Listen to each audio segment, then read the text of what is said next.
In this film, we follow a journey of revenge, a confrontation with violence and corruption, where survival becomes more challenging than death itself. We witness all this and more in the movie Blitz. The story begins with our friend Brant sitting alone at home when suddenly he sees three young men attempting to steal a car. Brant decides to intervene. He grabs his hockey stick and adopts an aggressive stance. As he approaches, the youths are shocked by his sudden appearance. One of them demands, "Give me your wallet," while another threatens him with a knife, warning that he would carve his name on his face if he didn't comply. Brant retaliates by striking them with his hockey stick, causing one of them to fall to the ground in pain. He tells them that he has never used his hockey stick in a playful manner. He always uses it to hit people while imagining himself playing hockey. The following day, Brant goes to work as if nothing happened. There, he meets Voles, who complains about her constant frustration due to being repeatedly denied a promotion. Brant tries to console her by explaining that initial rejections are normal, encouraging her to work harder and try again. At this point, it is revealed that Brant is actually a police officer known for his skills, although he struggles with anger and impulsiveness. Shortly afterward, we meet Brown, the police chief, who confronts Brant about his repeated outbursts. Brown shows Brant a newspaper photo depicting him with the youths he assaulted, which the media has spun as an example of the police enforcing the law arbitrarily. Brown instructs Brant to take a leave of absence for a while. However, Brant refuses, arguing that he acted in self-defense since one of the youths threatened him with a knife, claiming that anyone in his position would have done the same. Later, Brant attends the funeral of the wife of his close friend, Inspector Robert. After the service, Brant accompanies Robert to help him lift his spirits. Meanwhile, Officer Sandra, who is patrolling alone, is suddenly ambushed by an unknown assailant who shoots her in the neck, leading to her death. The killer escapes the scene. Brant then receives a call from Brown, who asks him to investigate the crime. Upon arriving at the scene,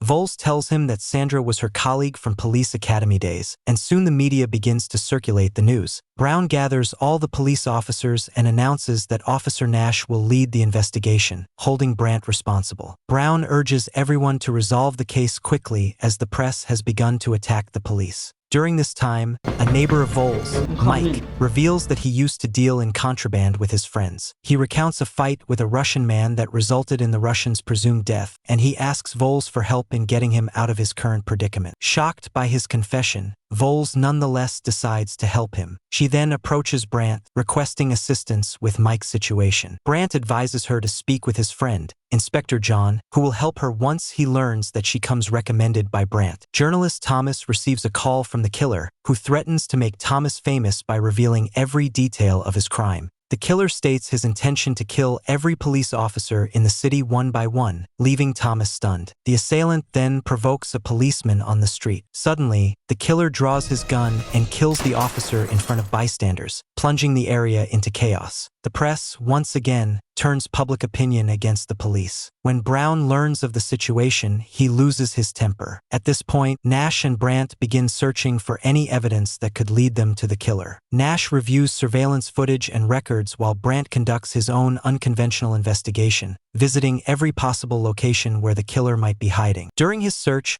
Brant encounters a man named Reed, who claims to know the killer's identity but demands money in exchange for the information. Enraged, Brant assaults Reed and forces him to reveal that the killer, some time ago, had prevented a police dog from being killed at a gym and recorded the act as a twisted form of training for eliminating police officers. Following this, Brant and Nash continue their investigation. Brant returns home where Nash informs him that the man who killed the police dog and recorded it is named Barry. At this point, the viewer is left wondering whether Barry is indeed the true killer. In the subsequent events, Nash recounts his past. Before becoming a police officer, he used to see a man in their neighborhood who harassed children and was repeatedly reported to the police. However, due to a lack of evidence, no action was taken until Nash decided to take justice into his own hands, eventually beating the man to death, a secret he confides only because he trusts Brant. Brant agrees, insisting that justice must prevail even if one has to achieve it personally. Later, Brant and Nash track down Barry's residence. When Brant sees Barry, he recalls having seen him before in a casino, where Barry had attacked people with a billiard stick. Brant and Nash leave Barry's house, while Reed continues to watch Barry,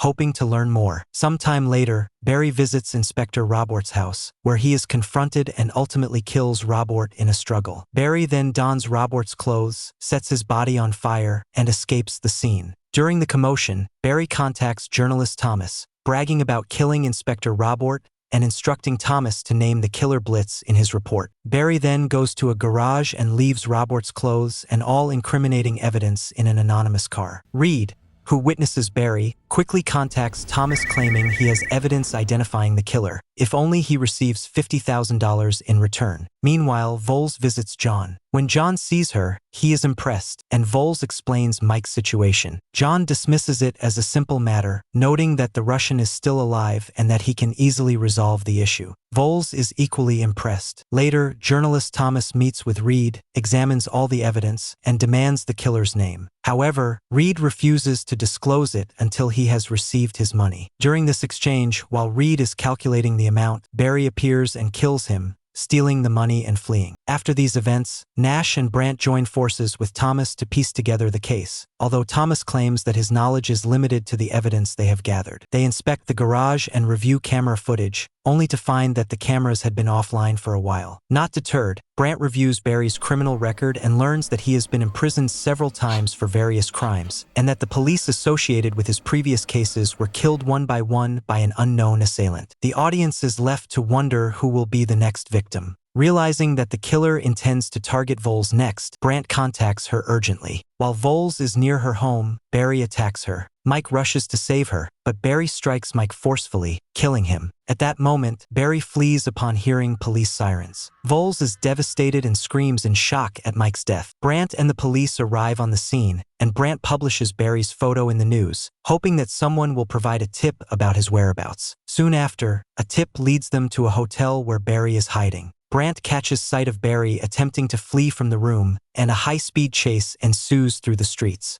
Brandt even jumps between cars and finally chases Barry into the train station area, where he successfully apprehends him. Brandt tries to beat Barry, but Nash manages to restrain him despite Brandt's anger. They take Barry to the police station, where during questioning, Barry refuses to confess and demands a lawyer. His lawyer argues that there is insufficient evidence to convict him, and that if no concrete evidence is found, Barry will be released within 48 hours. Nash and Brandt report this to Brown, insisting that they know Barry is the killer despite the lack of conclusive evidence, warning that he might soon be set free. Brown responds that the justice system does not operate on emotions but on evidence. Without concrete proof, Barry would indeed be released. Faced with this dilemma, Brandt and Nash decide to take matters into their own hands, planning a personal act of vengeance. Their scheme is to provoke Barry verbally so that he would attempt to kill Brandt, leading Barry to believe that he is being closely monitored. In reality, Barry is the one under surveillance. Eventually, Barry is released due to insufficient evidence and begins to act like a movie star, enjoying the attention from the press. At the same time, John is at Voles' home,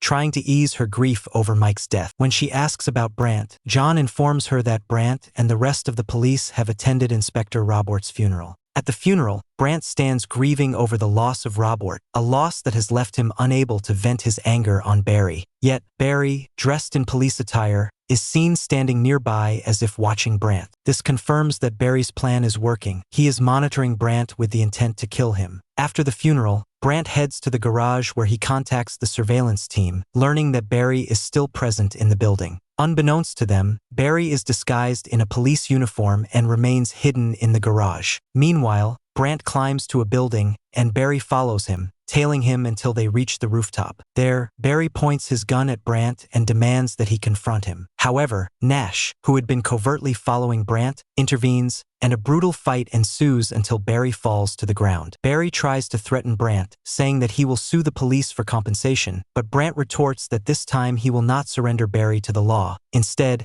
he will deliver his own form of justice. Brandt reminds Barry that the surveillance team is already monitoring his house, so none of his allies are aware of his presence. Suddenly, Brandt draws his gun and shoots Barry, ending his life. In the aftermath, Nash discreetly takes control of the situation to ensure that no incriminating evidence is left behind. Brandt and Nash agree on a mutual understanding that this is the first and last time they will execute justice with their own hands. They then decide to abide by the law, letting the courts take their rightful course. And so ends the film.